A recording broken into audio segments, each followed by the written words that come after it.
Isang magandang umaga mga kaibigan. Meron naman tayong ito troubleshoot sa ngayon na motor. Gusto pala ng may-ari na paganahin yung starter niya. Kaya paano nga ba ito troubleshoot natin ang ating mga starter? Doon sa push button natin dito. Sa push button. Dito. Ngayon alamin natin kung paano natin papaganahin ito. Una na ititis natin ay ang kanyang starter relay. Starter relay. Paano ba ang tamang pag-test ng starter relay mga kaibigan? Ang starter relay pala ay nandun sa nandun sa kabila, kaya tingnan natin doon. Kung gusto nyo paganahin pala yung ating starter na para pag push button mo ay start ka agad. Kung gusto mo ito papaganahin mga kaibigan, puntan nyo muna itong ating starter relay. Itong ating starter relay ay siya yung nagpapagana dito sa ating starter solenoid, sa ating starter motor. Ngayon paano natin ito aalamin kung okay pa itong ating starter relay? Kuha tayo ng test light, body clip natin. Yamang ground na ito ang ground ng ating motor. Yun. Tapos ito ay lagi itong may supply. Ito yung laging may supply ng ating motor. Ito yung live na galing sa ating battery. Kaya ito ay laging mayroong supply, oh. Ayun oh, mayroong supply, oh. Umilaw siya. Dapat mga kaibigan, once na i-push button natin dito,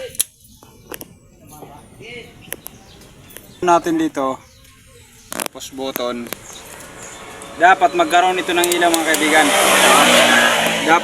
Dapat umilaw ito mga kaibigan, dapat umilaw. Ilagay mo dito yung test light nyo, dapat umilaw ang ating test light. Once na hindi ito umilaw, ibig sabihin hindi makatatawid dito ang supply ng ating galing sa battery na supply. Pag push button natin, dapat makatawid dito.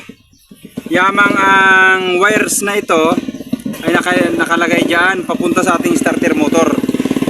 Oh. Dapat umilaw ito mga kaibigan para masabi natin ito na good ito. Dapat umilaw. Sige, push button mo. Ayun o, umilaw. Kapag umilaw dito mga kaibigan, ibig sabihin good ang ating starter relay. Okay, good na. Ilagay na natin ang ating bolts. Ayaw paro nga. Lagay natin. Okay na. Para hindi kayo magpatsambahan ba na pagbibili ng pisa. Kay once na yung ating mga customer ay pabilihin natin ang pabilihin, okay pa naman pala yung mga pisa, magagalit sa atin yun. Magagalit sila. Kaya check, o kung ikaw man may-ari, check mo muna para maiwasan ng gastos. Tiyakin na nakahigpit ng mabuti para hindi mag-lose contact. Tapos ilagay natin ang rubber para hindi mag-ground kung makadikit sa body. Ayan. Balik natin, yamang good ito, good.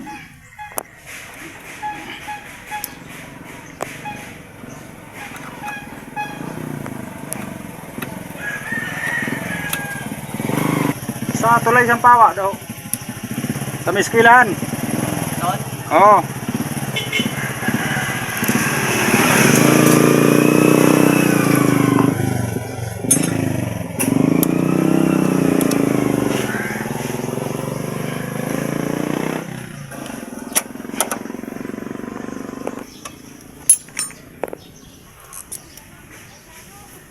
Ngayon wala ini si minor. Pag kulangan minor, didinin na dyan sa atong ano. Ito tayo mga kaibigan sa sa likod.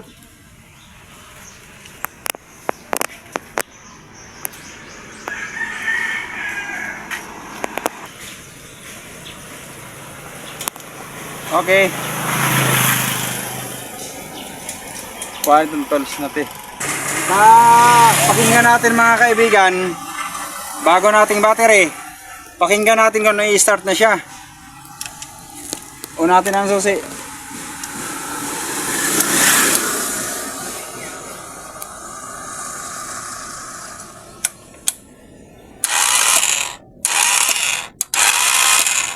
Ayan o.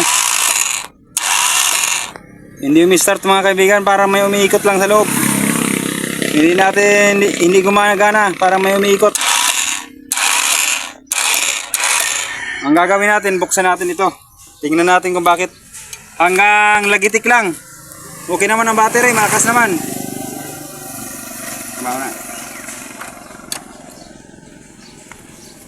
Tingnan natin ang kalagayan ng ating starter solenoid o starter motor.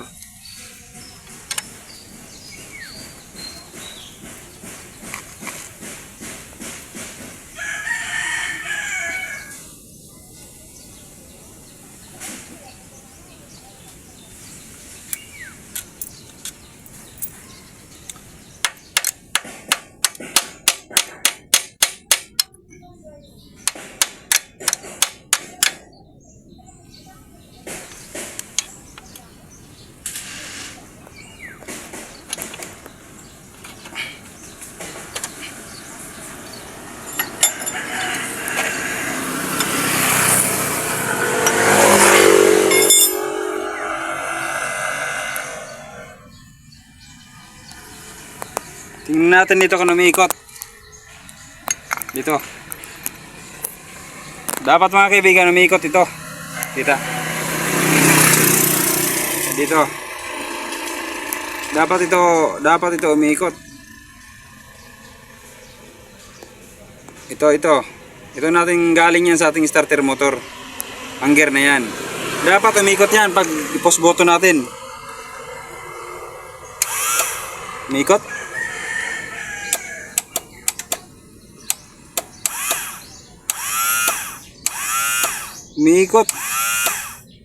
Umiikot mga kaibigan. Pero once na ilagay natin ito, hindi makapaikot. Nagtalibod pa, nagsasabay. Ha? Nagsasabay sa magneto. Mapan bangguan. Ayo. Nakakagat minsan lang. Subukan natin.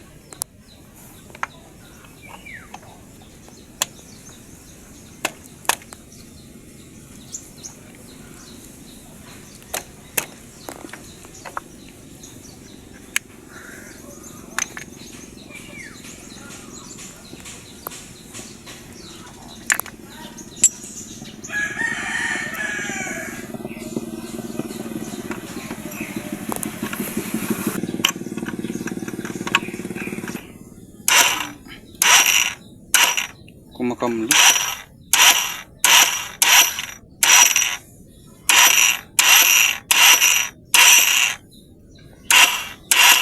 Hindi mga kaibigan makapaikot.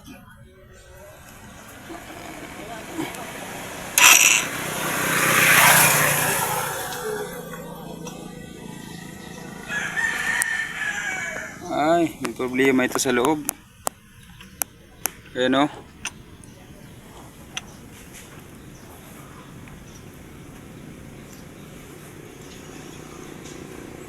Pag ganyan naniikot, di ba? Baklasin natin 'to mga kaibigan. Baklasin natin, tingnan natin doon sa may magneto niya. Baklasin natin. Paano sa ATM? Tingnan na.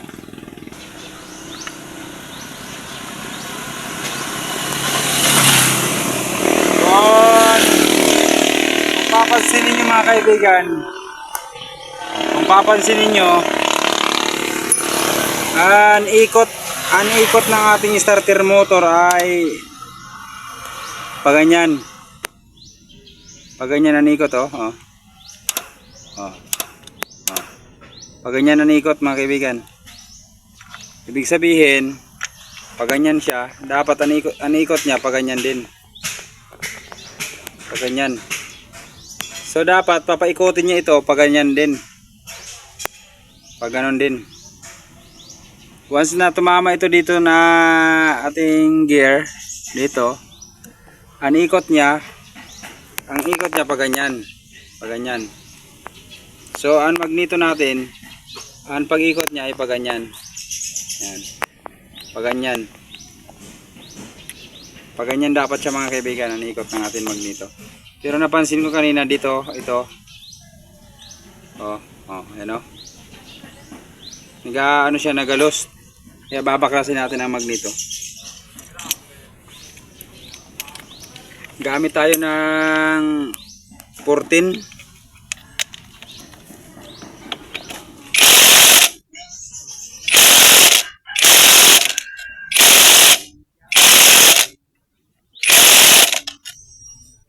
Ay ang battery doon isa na full charge. Parang ano yan. Yan.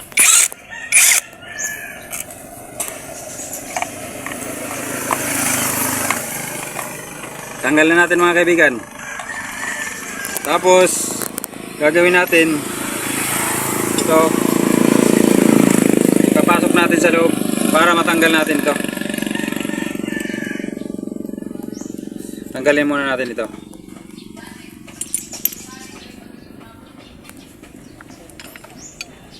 Tapos tanggalin muna natin itong abang nito.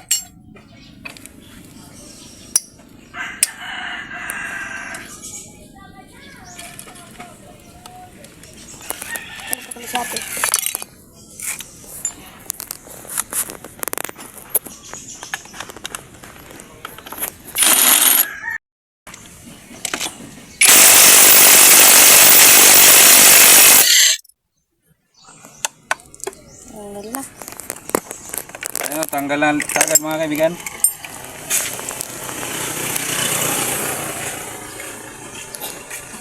Parang pa mga bulitas.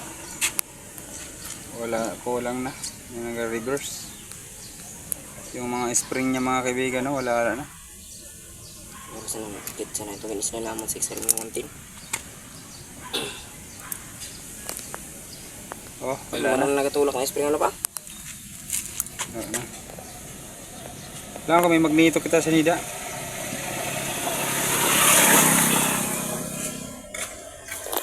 Ay. May magnito kita sa nida.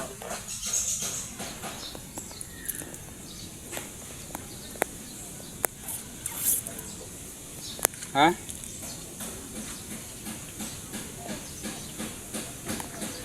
Nakali ka na Rico. Di para pulpo gali ni dati lagi. Kabuak na gali ini.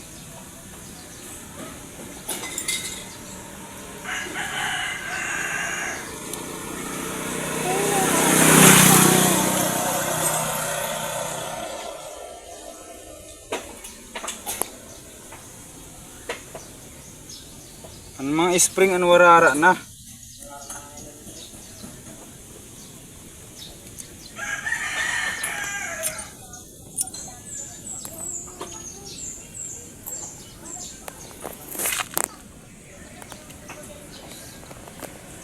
Magaling problema sa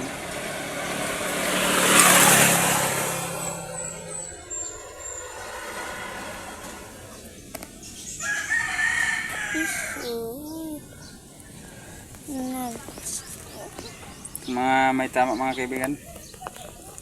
Ito pala ano, wala na nga rivets oh. Tanggal na allen rings dito.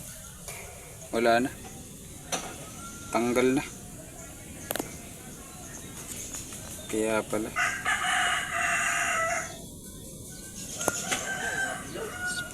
Gusto pa ni Koy. Ito na mga kaibigan, ang ginawa ko pala, pinalitan ko ng magnito. Kasi ang magnetong ito mga kaibigan, mayroon ng mga damage sa loob. You know? Yan na. Saka may damage na talaga. Kaya ang ginawa ko, pinalitan ko lang ng magnito. Mayroon naman ako ng stock na magnito dito. Yan, inilagay ko na.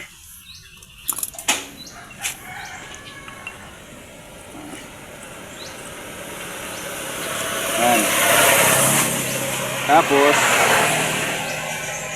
asan yung bolt natin,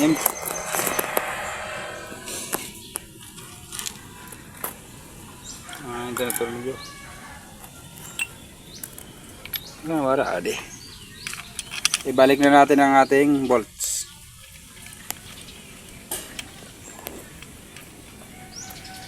Ay, pumasok. Yun. Tapos ilak na natin.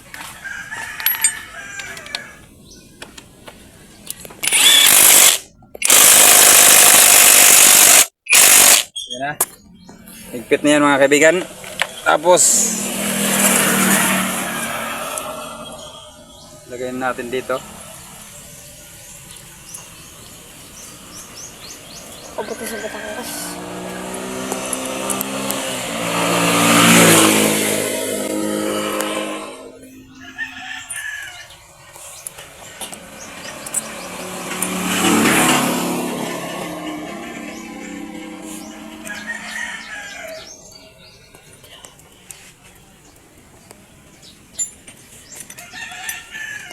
Lagi sa katikat.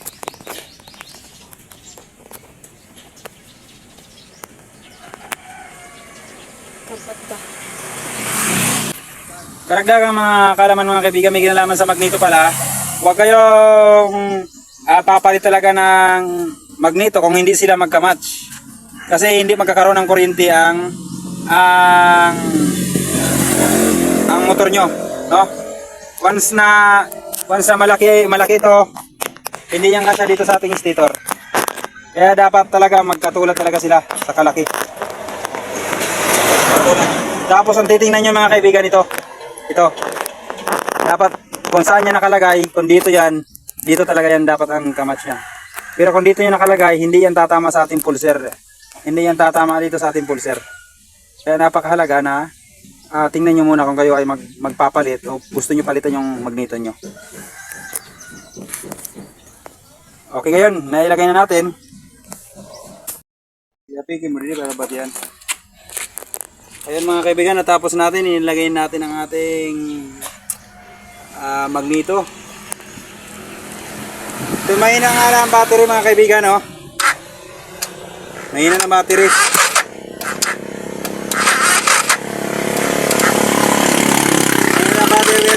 Mahina ang battery pero okay na siya. Gumagana na siya. Panda rin lang natin. Wala pa yung safety. Gel! Pagdali. Parungan ko. Lagyan na safety. Hindi ka lalaki ininom-inom. Grabe init. Grabe init pa. Hawag ko kaya ko tutod-tuod.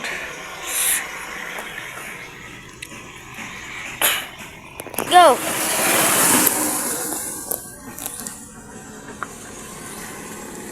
Pandaron tayo na magkarga ang battery. Ilayo, distance siya.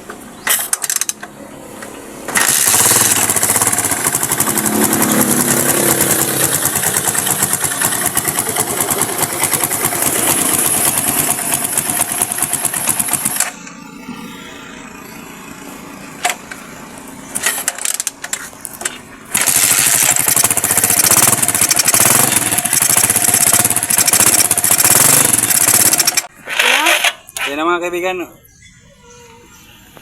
Start na siya mga kaibigan. Battery na lang ang mahina. Yan. Pero once na makarga na ito, okay na yan. Yun lang mga kaibigan sa pag-ayos ng ating starter relay para kung kayo naka-rate doon. Ganun lang. Yan,